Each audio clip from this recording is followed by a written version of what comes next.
পাওয়ার প্লের সুবিধা কাজে লাগাতেই ইনিংসের শুরুতেই ব্যাট করতে পাঠানো হয় সুনীল নারায়ণকে। ওয়েস্ট ইন্ডিজের এই অলরাউন্ডার দ্রুত রান তুলতে পারলেই প্রতিপক্ষ চাপে ফেলা যাবে, আর সেটাই করে দেখালো নারিন। আগের ম্যাচে রয়্যাল চ্যালেঞ্জার্স ব্যাঙ্গালোরের বিরুদ্ধে 3 রানের জন্য অর্ধশতরানের হাতছাড়া করেছিলেন নারায়ণ, কিন্তু বুধবার দিল্লি ক্যাপিটালসের বিরুদ্ধে 17 রান হাতছাড়া করলেন 15 রানের জন্য।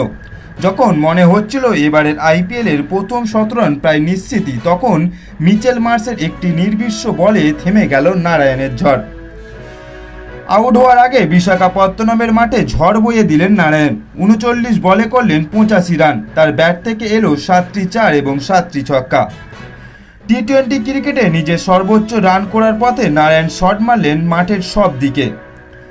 তো বন্ধুরা, তোমাদের কেমন লাগলো এই নারায়ণের ব্যাটিং সেটা কমেন্ট করতে ভুলবেন না। আর ভিডিওটি ভালো লাগলে একটি লাইক, কমেন্ট ও শেয়ার করবেন। ধন্যবাদ।